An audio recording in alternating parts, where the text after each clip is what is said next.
A maior nação do mundo em área, um país com história e vocação de império, mas com complexas questões políticas e econômicas em seu presente. Embarque comigo em uma viagem completa pelas grandes cidades, pelo interior, conhecendo os monumentos, o dia a dia e a cultura da Rússia.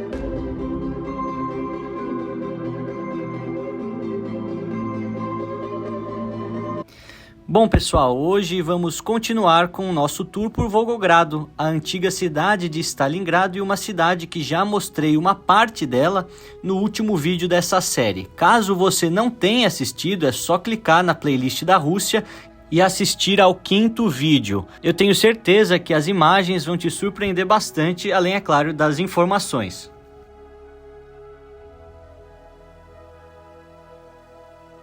A primeira parada do dia foi na Catedral Ortodoxa Alexander Nevsky, com uma riqueza imensa de detalhes em todas as paredes e também os conhecidos ícones dessa vertente do cristianismo que é seguida pela maioria dos russos. Acredito que nos vídeos passados já mostrei também igrejas parecidas para vocês.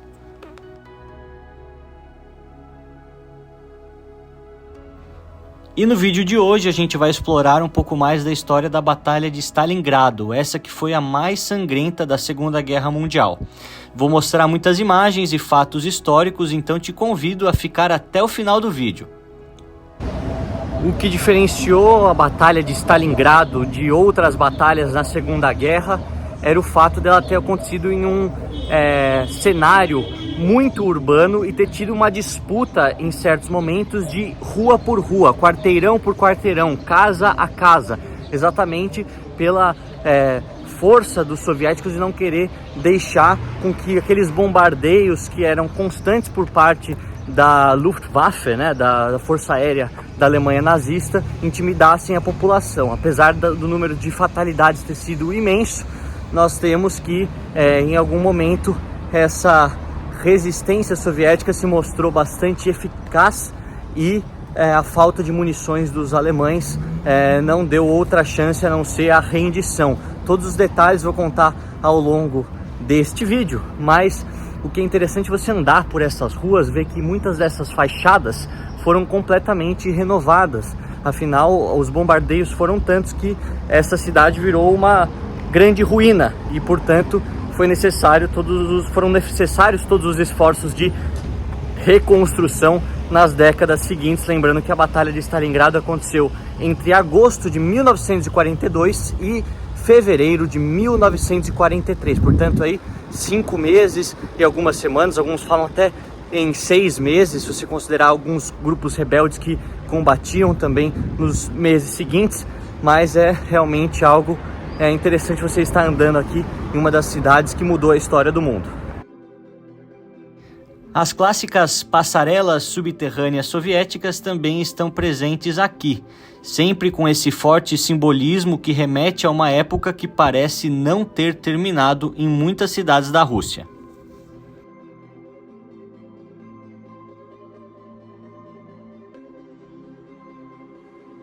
Durante essa primeira caminhada a gente vê inclusive o planetário da cidade, uma estrutura muito bonita, e por conta da época do ano ser a primavera, muitas flores também bem cuidadas em todos os jardins dessas praças e também próximos dos edifícios que têm de certa forma uma administração direta do Estado russo.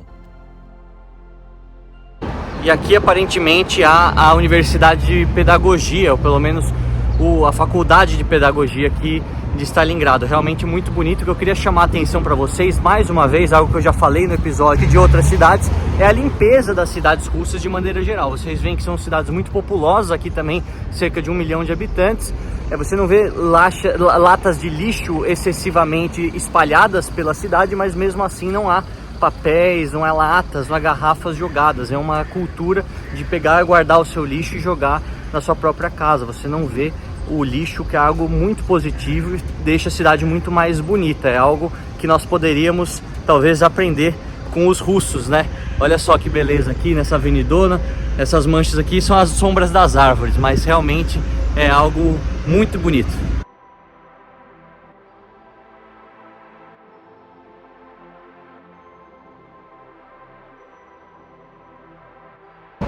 E mais uma vez, obviamente, numa das principais avenidas, que acho que até chama Prospecto Vladimir Ilyich Lenin, nós temos aqui uma imensa estátua do Lenin também. Então, esse é uma das maneiras que a União Soviética permanece até hoje na Rússia. Todas essas enormes alamedas, muito bonito, vocês conseguem ver essas avenidas bem amplas, com vários prédios governamentais e, obviamente, que uma estátua do Lenin atrás para deixar bem claro toda a ideologia que era seguida aqui por muitas e muitas décadas.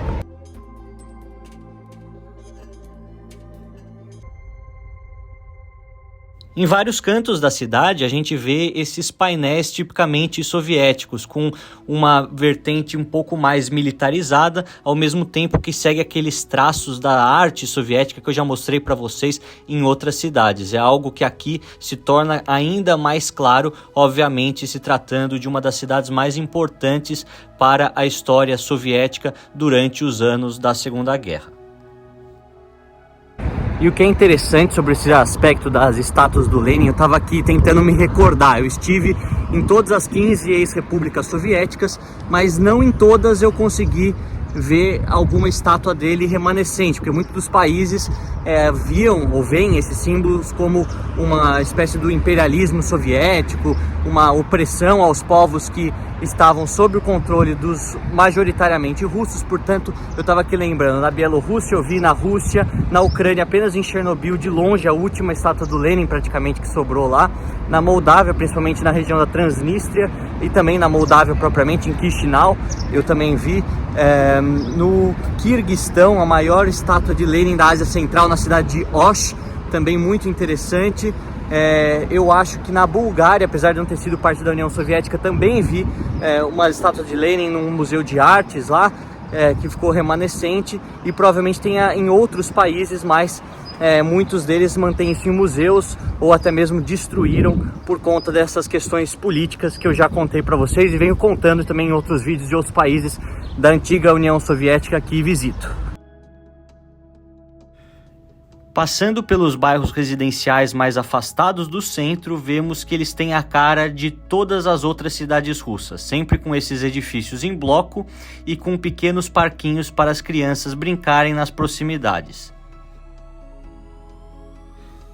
Passei perto então do estádio de futebol da cidade, que foi inclusive sede dos Jogos da Copa de 2018. Vale lembrar que após a invasão russa na Ucrânia, os russos também foram sancionados no aspecto esportivo, e eles não estão participando das eliminatórias europeias e de nenhum outro torneio internacional no futebol.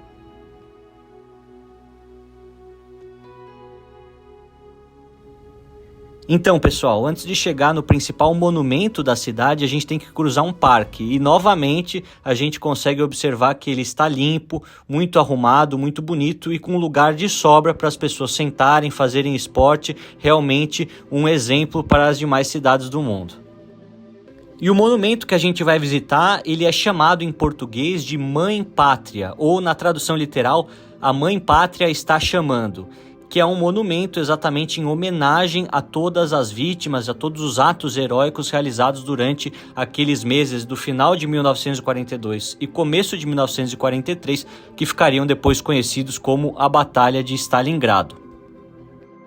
Esse monumento ele é muito impressionante do ponto de vista do tamanho e também da sua localização. Ele fica no alto de uma colina com uma enorme estátua, a maior estátua de uma mulher no mundo. Isso eu vou contar para vocês daqui a pouco. Mas o caminho até lá, ele também é difícil, com muitos degraus, muitos jogos de escada, além, é claro, de outras estátuas um pouco menores que também têm muito simbolismo, representando os trabalhadores, algumas também as mães que perderam seus filhos, as mulheres que perderam seus maridos, entre diversas outras insígnias e símbolos soviéticos que remetem a cidades que também tiveram conflitos sangrentos durante a Segunda Guerra Mundial. Smolensk, Murmansk, Britskaya, Krepost, Tula, Kerts, Novosibirsk, Sevastopol, Odessa, Minsk, Kiev, Leningrado, Moskva. A colina que foi escolhida para a construção do monumento se chama Mamayev Kurgan e foi escolhida a dedo, exatamente por ter sido o local de uma das batalhas mais árduas e sangrentas dentro da Batalha de Stalingrado. Segundo alguns historiadores, cerca de 35 mil soldados estão enterrados na colina, o que torna o seu simbolismo ainda maior para toda a União Soviética. Aqui também está enterrado um dos grandes heróis da União Soviética no aspecto militar, Vassili Zaitsev, que foi um dos maiores snipers, um dos maiores franco-atiradores da Segunda Guerra Mundial, que matou 225 soldados e oficiais do exército alemão e seus aliados durante a Batalha de Stalingrado.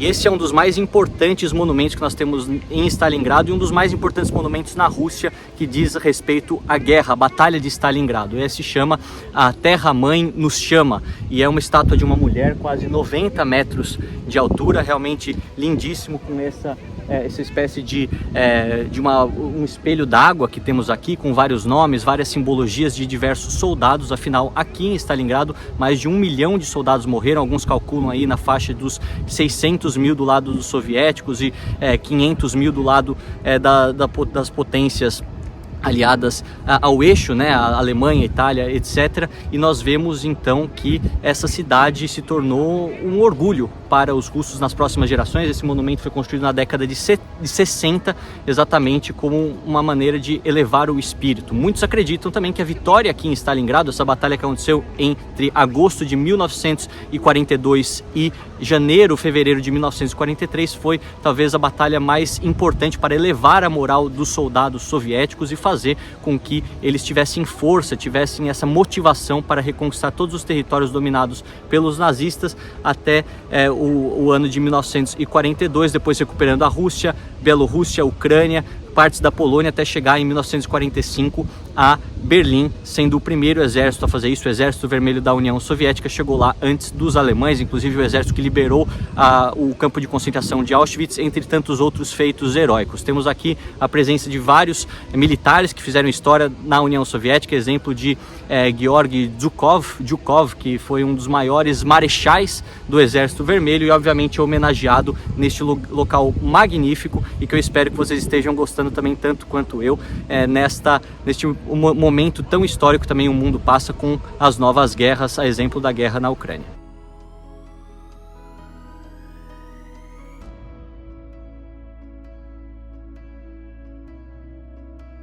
E obviamente quando eu estava gravando, a polícia veio me interrogar.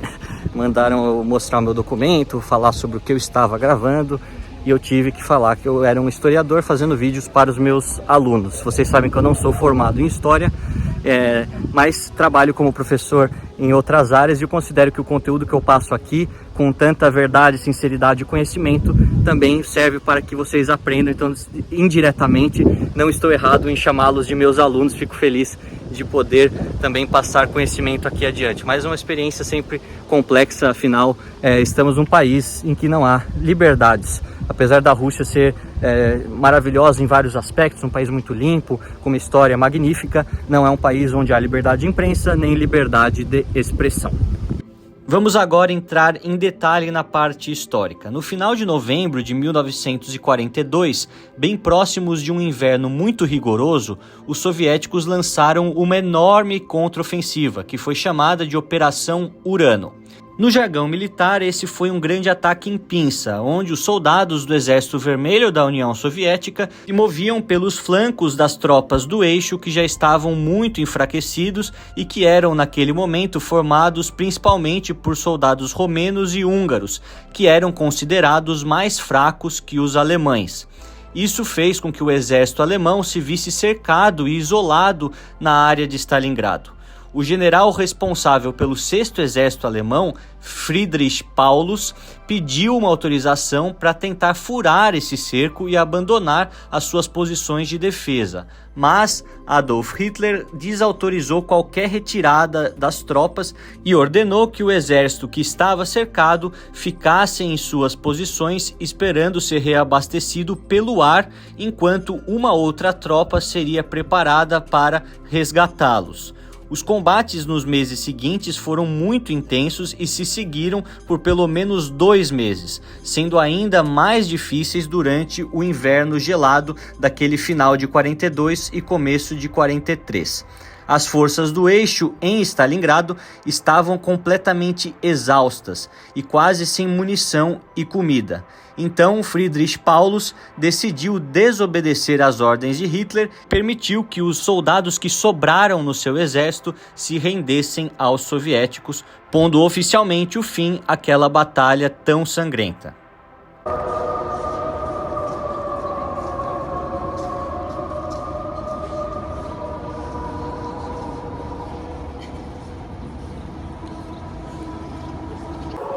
E olha a música atrás, é um clima totalmente heróico, soviético, melancólico.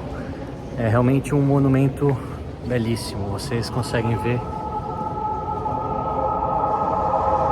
e escutar.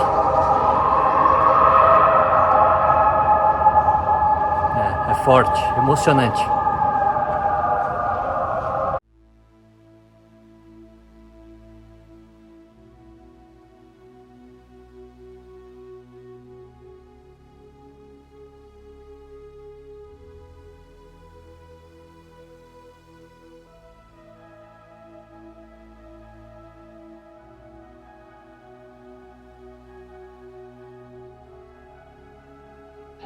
E os monumentos soviéticos são insuperáveis, né?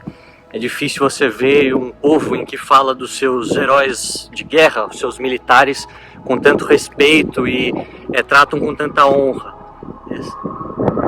E essa música que vem como um sopro, né, ecoando por esse monumento, ela emociona, porque você pensa que foram centenas de milhares de pessoas que morreram, civis, militares, 6 meses de guerra, um inverno congelante e uma vida realmente muito difícil, que é relembrada, as vidas relembradas aqui, né? Realmente um monumento grandiosíssimo e que eu estou muito feliz aqui de mostrar para vocês tudo isso. Gosto de deixar claro, pessoal, que a minha admiração é pelos mortos civis e militares da Segunda Guerra, principalmente aqueles que lutaram contra os nazifascistas. De maneira alguma estou compactuando com a guerra atual da Rússia travada na Ucrânia e também com o desrespeito da soberania de um país, seja ele qual for. É importante a gente saber separar os momentos históricos de cada país e ver que a cultura do cancelamento completo de uma nação por conta dos erros presentes ou passados de determinados governantes autoritários é uma completa bobagem. A gente deve sempre condenar os atos, condenar os crimes, as violações e violência, mas não um povo e uma cultura como um todo.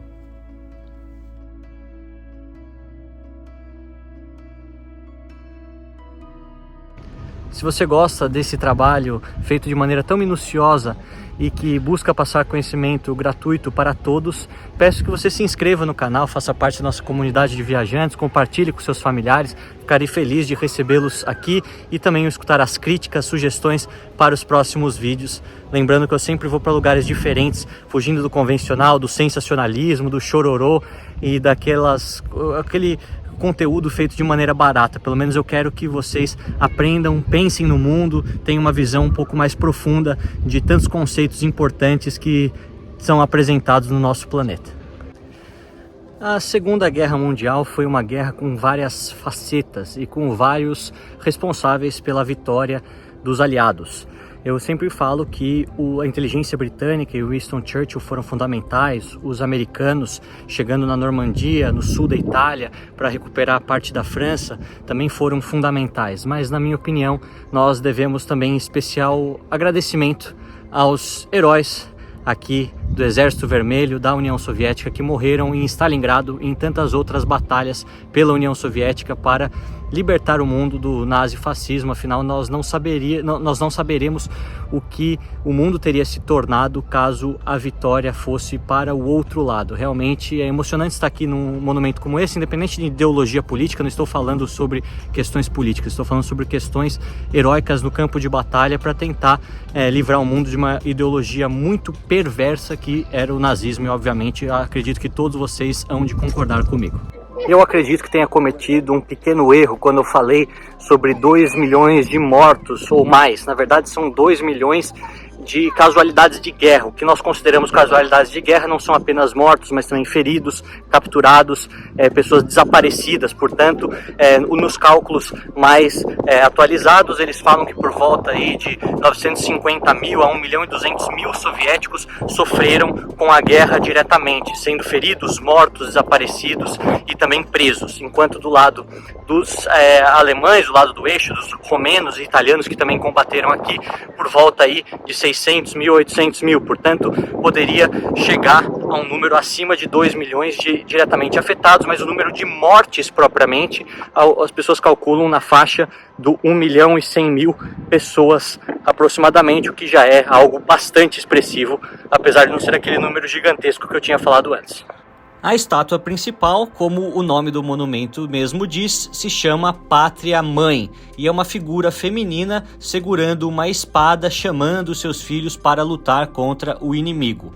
Essa estátua como um todo mede 85 metros do topo de seu pedestal até a ponta da espada e pesa 5.500 toneladas de concreto e 2.400 toneladas de metal, tendo um peso total de cerca de 8.000 toneladas, realmente muito pesado. A figura da mulher em si mede 52 metros e a espada cerca de 33 metros. Aqui de cima conseguimos ter a noção de quão industrializada era e ainda é a cidade de Volgogrado, que era um dos objetivos militares dos alemães exatamente por produzir muitos armamentos e tanques naquele momento da Segunda Guerra Mundial, sendo a sua conquista fundamental para dominar outras partes da Rússia.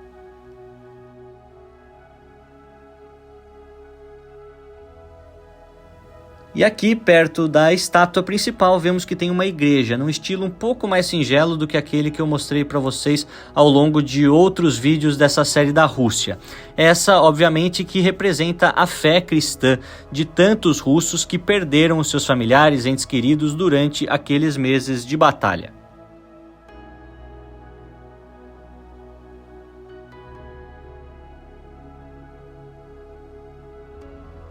E com certeza a segunda estátua mais impressionante desse complexo todo é dessa mãe segurando seu filho morto, realmente muito chocante. E dentro do memorial vemos milhares de nomes escritos, provavelmente de soldados que morreram durante aqueles anos de conflito, tudo isso muito próximo ao fogo eterno que fica constantemente guardado por soldados.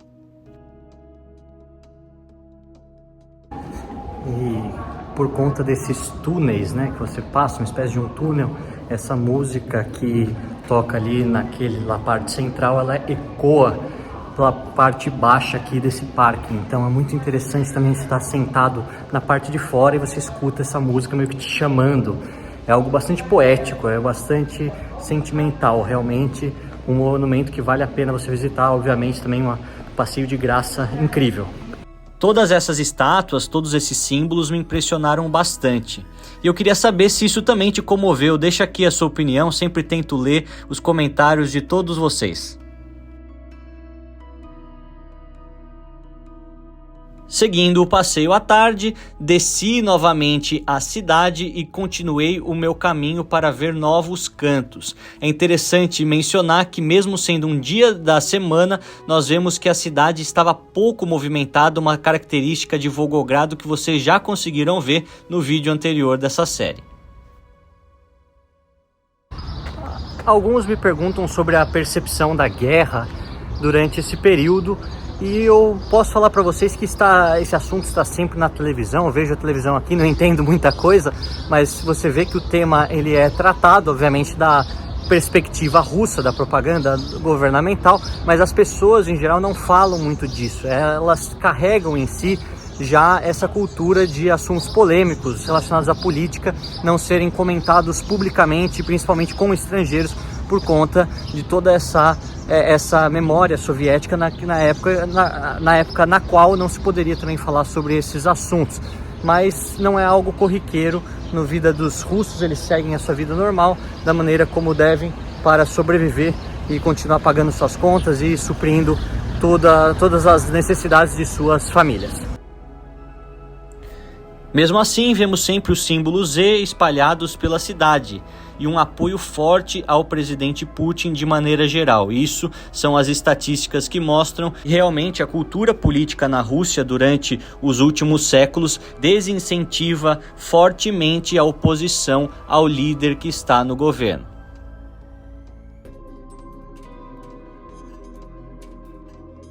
E não tem um único canto nessa cidade que você não consiga ver alguma relação com a Batalha de Stalingrado.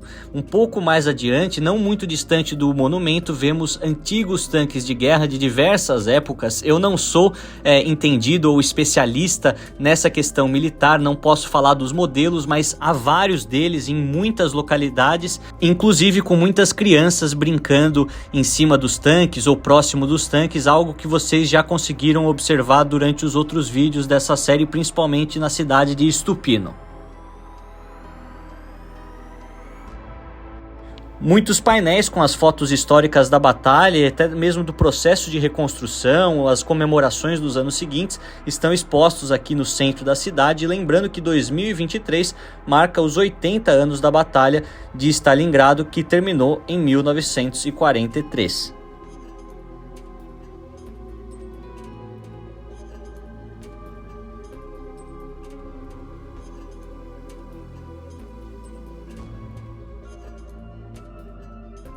Eu tô aqui na famosa casa de Pavlov, que é chamada assim em homenagem ao sargento Yakov Pavlov da União Soviética. Segundo o que diz a história, nesta casa fortificada, os soldados do Exército Vermelho ficaram cercados por cerca de 60 dias, entre setembro e novembro de 1942, resistindo todo o fogo pesado da Wehrmacht alemã, e conseguiram depois, em novembro, libertar esse bairro do cerco e, obviamente, recuperar partes da cidade. Mas você consegue ver que eles deixaram toda a destruição causada pelos bombardeios, causadas pela guerra, o que se torna bastante emblemático, considerando que todo o resto do centro de Volgogrado foi renovado, né? Apenas alguns prédios sobraram daquela época como uma maneira de se lembrar toda essa memória trágica da guerra.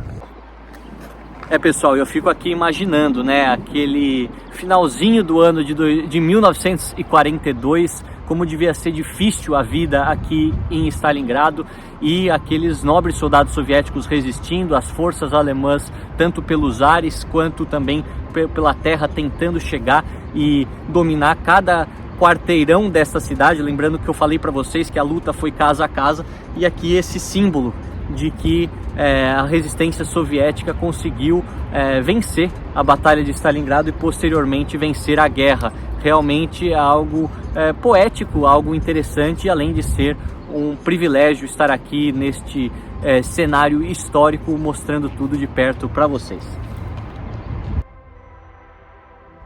Para quem gosta de museus militares, artigos militares, visitar essa cidade é um prato cheio. Eu sei que muitos de vocês, inclusive, às vezes me corrigem em algumas informações aqui nos comentários, então eu indico fortemente para vocês visitarem essas cidades, poder ver de perto esses monumentos, ver de perto esses armamentos utilizados. Realmente é algo muito interessante para os amantes de história.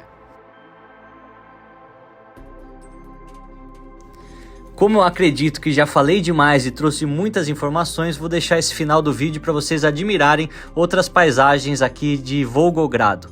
Espero que você tenha gostado, aprendido e, se possível, que se inscreva no canal, compartilhando também com seus familiares, amigos, esse projeto que tem o objetivo de visitar todos os países do mundo, sempre com muita cultura e também com muito conhecimento. Na continuação dessa série russa, estaremos em outras cidades às margens do Rio Volga e também de grande importância histórica. Forte abraço a todos!